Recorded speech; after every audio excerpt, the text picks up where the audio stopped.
Cricket Hedgehog podcast. So this is also going to be a ranked episode.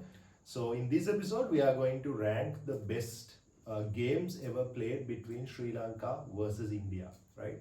So in this episode, we are going to rank top three ODI matches. We are only looking into ODIs, not T20s, not Test matches. So top three from the Sri Lankan perspective and from the Indian perspective, just to balance things out. So today also I have Shamudit and Dinugo with me. Hello guys. Hi. Right. So let's start off from the Indian side, from the Indian perspective. Top three games for India to remember. The three games against Sri Lanka. Now, there are a lot of matches that India has sort of blown away Sri Lanka in the recent past, of course. There are a couple of the Asia Cup final recently and the World Cup game and all of those things. But I think one of the most memorable should be the Rajkot game in 2009, where that Sri Lanka came pretty close, 411, and India finally managed to hold their nerve and win that match. Shamil, how's your memory of that match? Yeah, in 2009 I was in grade 5 in my school and still remember.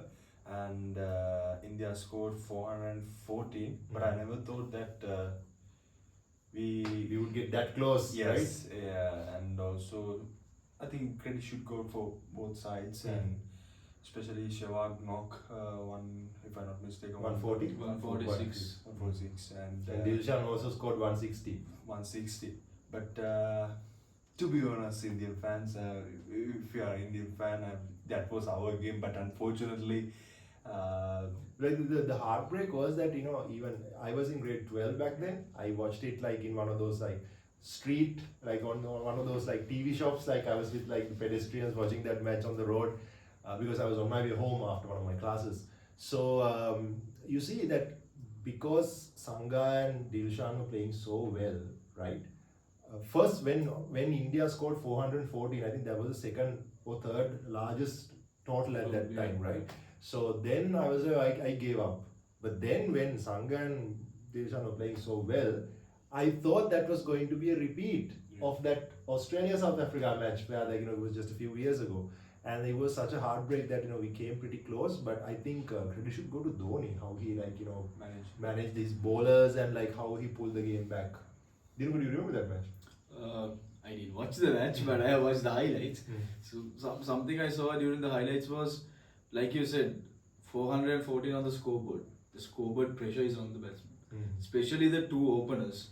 When you see a mammoth target, I mean these days for Sri Lanka 300 is a mammoth target, but when you see 400 on a big screen on the scoreboard, it gets into your nerves, right? This is 2009, mind you. 400 wasn't a common thing like today, right? Right. And then the start that Upul Taranga and Dilshan takes as a Sri Lankan, I mean, one of the best opening pairs that Sri Lanka has ever created, right? That as a Sri Lankan fan, I think that gave us the hopes that Sri Lanka can win it. But then again, this was another masterclass or a mastermind of Dhoni.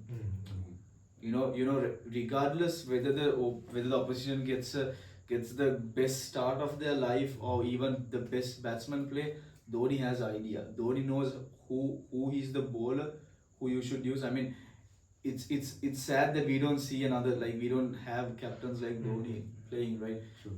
It's Dhoni is just, that's for me, it's just a mastermind of Dhoni. I mean, yes, the players who play for as a Sri Lankan, Upul Taranga, Sangakkara, and Dilshan, they play and even though Virendra Sehwag got the man of the match, I think the man behind the game was Dhoni.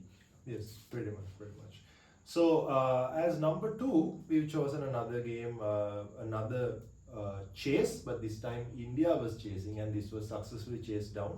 We're talking about India versus Sri Lanka, the ODI match which took place in Hobart in 2012, right, where India chased down 320. I think to give you a little bit of context, now of course, like if you are a cricket fan, a random cricket fan, you must be aware of this.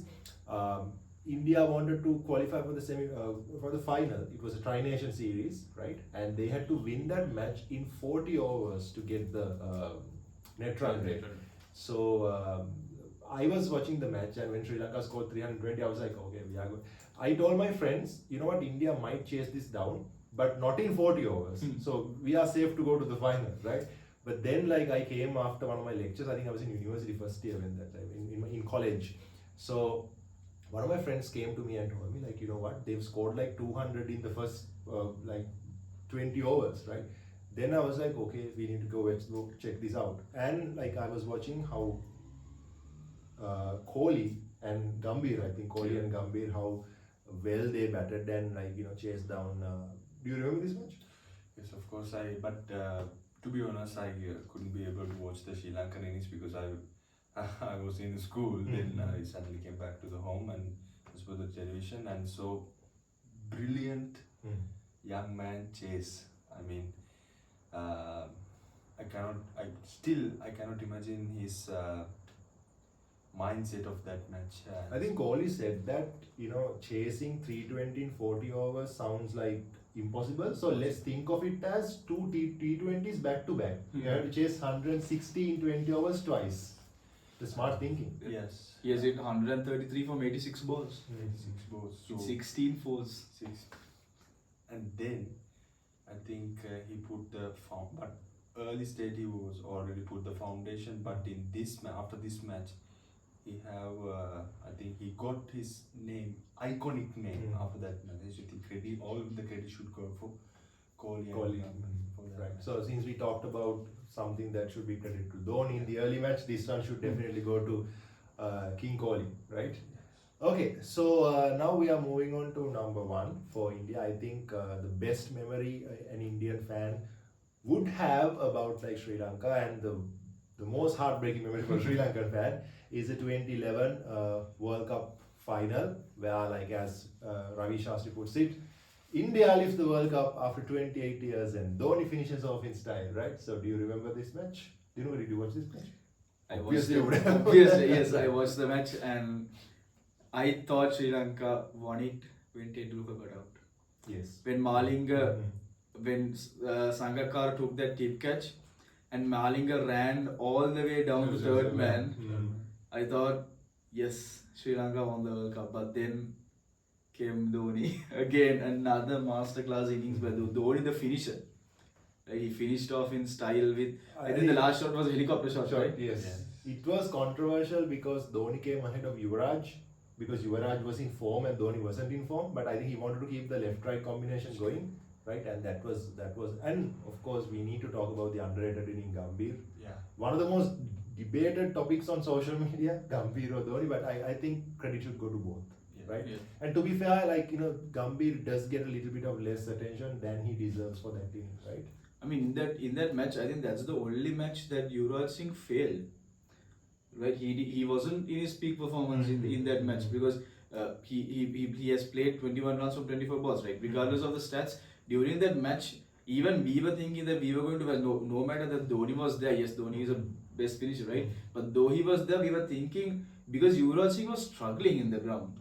He wasn't going for runs. I mean, he could, like, there is that pressure falling in, and he could, though he got the man of the series for the World Cup. I think he had such a great run in the preliminaries until the quarterfinals. I think in the semi-final and final, he didn't do that well with the bat. I think in the semi-final also he got out for 0. Vahabrias, right? But from ball, I think he got Thilan's wicket, right? Thilan's and Sanga's wicket. Still remember it. Yeah. So he did perform well with the ball. So I would say we should give him credit for the fact that he was battling with cancer at that time, right? And, like, you know, that should be something that should be admired, inspiring story. So that's from the Indian perspective. I think those three matches are the ones that should be memorable, top 3 ODI matches from the Indian perspective. From the Sri Lankan perspective, we thought 3 matches Sri Lanka won. One is the 2008 Asia Cup final, right? Ajantha Mendy's magic show, right? Getting like 6 wickets. I think India won the toss and they decided to field. And Dhoni said that we would even chase down 500. It was in Pakistan, so those tracks were batting tracks, right? And I think we lost a couple of wickets and then Dilshan and Jayasuriya cleared the inning, right? So, and then, but I think Vas took the first wicket, right? Vas took the first wicket of Gambhir. Gambhir. Then But Sehwag Sehwag kept attacking, right? kept attacking Mm. continuously, but I think after the Sehwag wickets, the collapse started.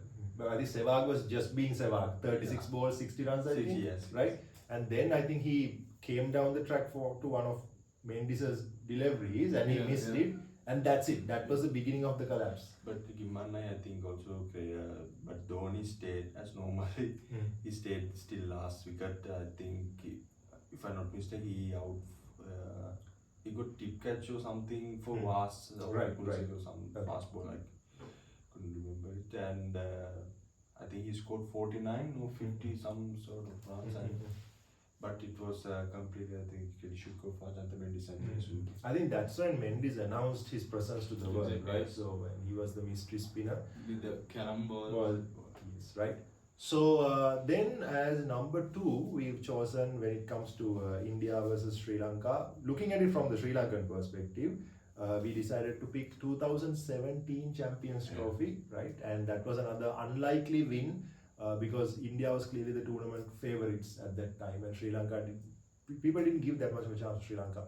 And of course, again, a successful chase, right? 300 plus chase, and I think it was quite impressive how Sri Lankans played that game.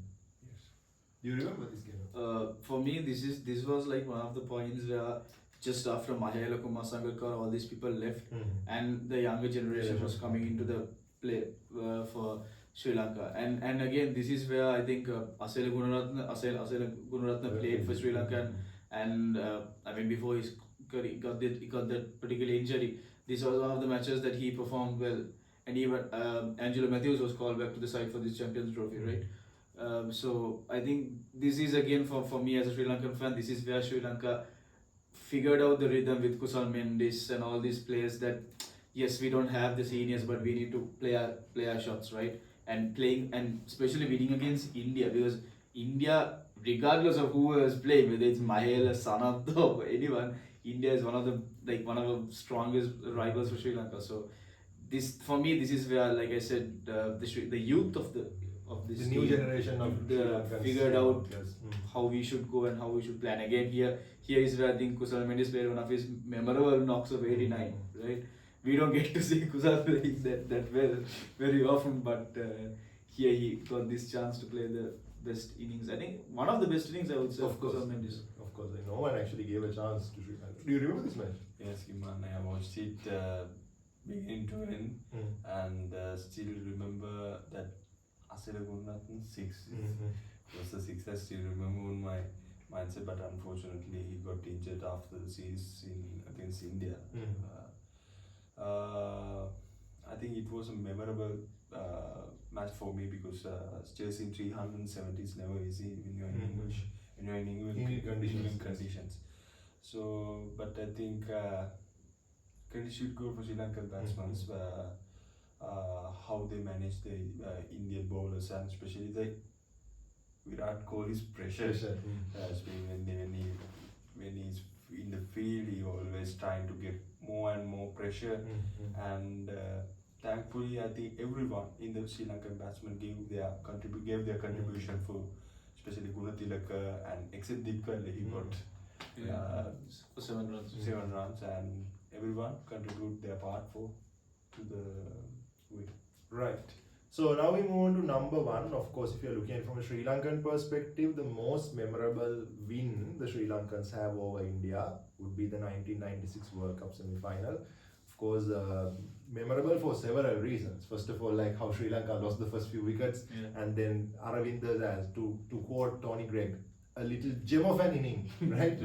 And then how Sri Lanka's built the inning, and then of course Tendulkar sort of like stealing the show in the beginning, and then batting collapse happening, and then the audience erupting, and then finally that one fan holding a board saying, "We are sorry, Sri Lanka, congratulations." Like that's one of those most memorable matches.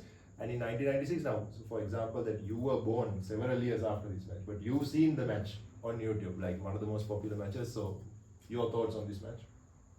So for me, like that fan, I have watched the match like many times, because in Sri Lankan television we see this match on highlights during the World Cup season, when especially regardless for me, I don't remember the batting. I don't remember the bowling, especially right in that sense, because for me it was actually a match that Sri Lanka would win eventually. But then again, it's in India, right? We are not sure because India was the home ground favorites. But then when the issues in the audience happened with when the fires in the kitchen erupted and the Eden Garden was set on fire, that particular fan who lifted up that cardboard and said, "We are sorry, Sri Lanka. All Indians are not like this," or something like that, right? It was in a white bristle board. I can still remember that, watching it on TV. I mean, I can even remember watching it right now, like in TV, and that showed like, yes, cricket is a very emotional game at the end, right? Especially for Asians, right? Regardless, I mean, not that Europeans or anyone's not, but especially in the subcontinent, in for Asians, cricket is very emotional, right? Whether we win a match or lose a match, when Sri Lanka loses matches, like there are there are troubles inside houses because of matches, right? And that was depicted properly in that match, right? When the Indian audience, when I mean, yes, audiences are not the best at times, right? They are hostile. They tend to be a bit hostile at times, but that showed that just because everyone is dancing around and being like that, that doesn't mean every fan in that ground is like that, right? I think kind of replay happened in 2016, 17 in Pallekele, where Sri Lankan fans also sort of like started throwing stuff at the ground, right? And I remember Dhoni just sleeping on the floor, like he was so tired, he was sleeping on the floor. So it was like an action replay. So that shows that the level of emotions that Sri Lankans and Indians normally, Pakistanis and Bangladeshis and Afghans normally in the subcontinent that we have that. Like it's a different connection our fans have with cricket when it comes to these I mean, matches. just like in the Europeans who have the passion for football. Football, exactly, yes. And the Latinos, right. South Americans, how they love football, right? Right, so for us, it's cricket. It's cricket, yes, right. And how Americans have that for baseball and basketball. So yes, we all have like the close emotional relationship with sports. Right, so those were our picks for the best ODIs ever played between India and Sri Lanka. Now, if you guys have any other opinions, we would like to hear them. If you disagree with us, please let us know. If you agree with us, let us know. If we forgot any important match between India and Sri Lanka, please let us know. If you have any new ideas for us to make new videos, we would love to hear them in the comment section. Comment section is definitely yours. Sri Lanka and India aren't the same connection what it used to be in the 90s. Right now, Sri Lanka has sort of like declined down, and getting bowled out for 50 is something normal in every match, right? So, but of course we have a great memory. So we took a walk down the memory line, and we would like to discuss more about other topics in our future podcasts. So please subscribe to our channel, follow us on Facebook, Instagram and TikTok. And we will see you guys in another episode.